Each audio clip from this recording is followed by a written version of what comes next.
America Israel का M है सत्ता बदलना।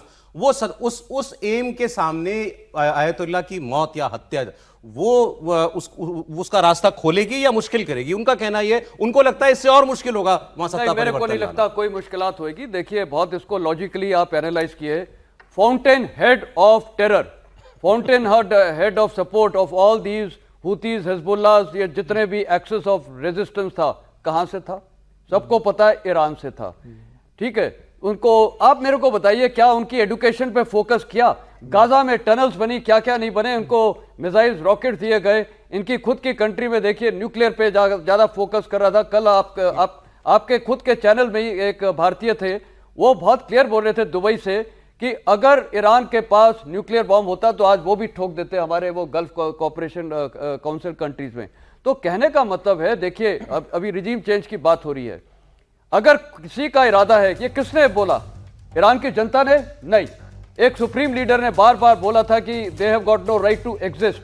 अगर आप उनको राइट नहीं देना चाहते हैं तो ऑब्वियसली वो एक लेजिटिमेट टारगेट बन जाता है, जैसे कल आसिम मुनीर हमारे लिए बनता है। क्या सर आज ईरान की आबादी एकजुट नहीं हो गई आयतुल्लाह के मारे जाने के बाद? बिल्कुल नहीं हुई। आप देखिएगा, मैं आपको बता रहा हूं Saurabh, I just tell you, जिस दिन ये लड़ाई खत्म हुई, मैं आपको बता रहा हूं, आप देखिएगा जीसीसी कंट्रीज में सेलिब्रेशन होगा।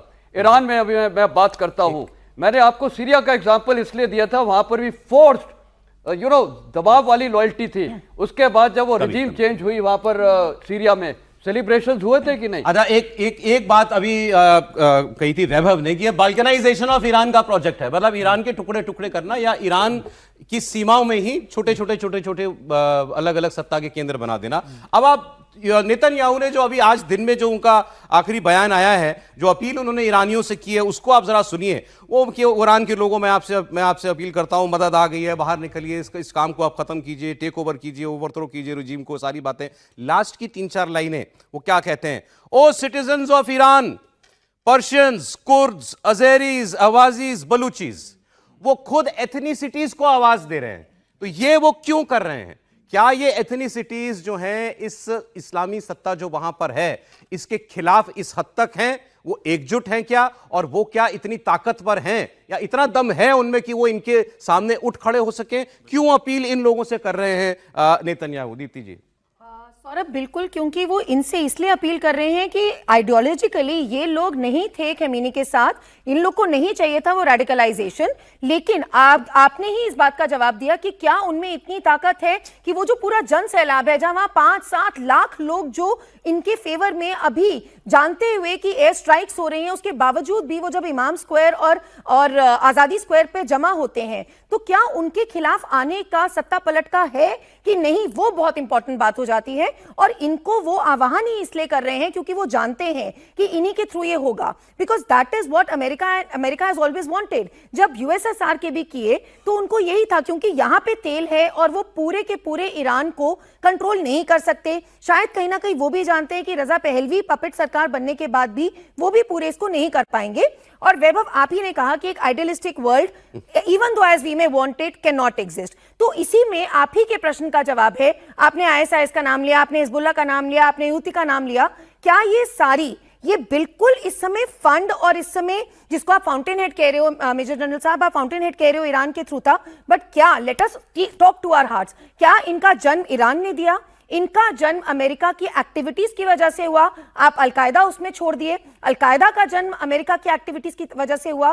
तो जहां जहां उनको तेल का कंट्रोल या रिसोर्सेज का कंट्रोल चाहिए, तो आइडियलिस्टिक वर्ल्ड तो ये भी नहीं होता ना कि जो अपने तरीके से रहना चाहे उसको नहीं रहने दो, क्योंकि वहां पे जन्म कैसे हुआ ये तो पुरानी ज्यादा लंबा डिस्कशन हो जाएगा। लेकिन हमास, हिजबुल्लाह, हाउथी, ये सब ईरान के पाले हुए हैं, इसमें क्या शक है? नहीं, बिल्कुल पाले हुए हैं सौरभ, लेकिन जब जन्म उनको दिया और वही आज उन्हीं के खिलाफ खड़े हो रहे हैं, वही आज अमेरिका के खिलाफ खड़े हो रहे हैं। और वॉर ऑन टेरर पे $8 ट्रिलियन, जो पूरी की पूरी $8 ट्रिलियन, इतनी तो वर्ल्ड की इकोनॉमीज नहीं है।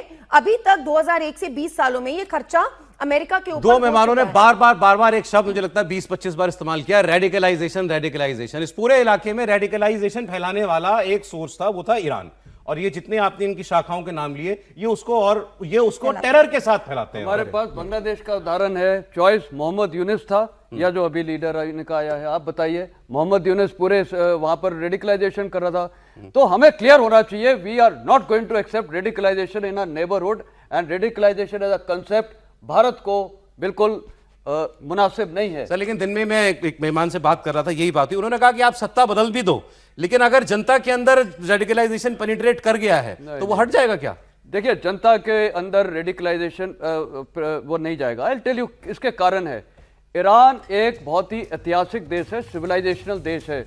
ये जो अभी थोड़े से लोग दिखाए हैं, या चलिए बहुत सारे लोग आके वहां पर आ गए हैं, जमा हो गए हैं, आप मेरे को बताइए, मैंने तो आपसे एक सवाल किया, जब पाकिस्तान के ऊपर ईरान ने हमला किया था तो क्यों यही शिया लोग वहां पर क्यों नहीं खड़े हो गए थे?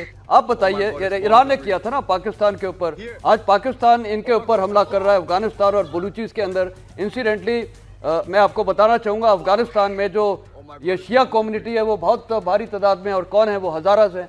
तो मैं वहां पर, देखिए, वहां रहा हूं, ये डबल स्टैंडर्ड्स अनएक्सेप्टेबल है। और रिजीम चेंज की मैं आपको बता देता हूं, देखिए, ओवरनाइट चीजें चेंज हो जाती है। आप देखिएगा, अभी आपने एक सवाल उठाया कि क्यों नहीं अभी हो रहा है। जी। इसको जब तक आईआरजीसी की पावर सेंटर क्या है, उनके मिसाइल्स हैं, उनके ड्रोन्स हैं, उसको जब तक वो बर्बाद नहीं करेंगे, बर्बाद करने का मतलब मैं क्लियर कर देता हूं, ये नहीं कि सब खत्म करना है, उसकी लॉन्चिंग साइट्स को बर्बाद कर दो, उनकी जो मैन्युफैक्चरिंग साइट्स है उसको बर्बाद करिए, और आईआरजीसी की लीडरशिप को आप बर्बाद करते रहिए।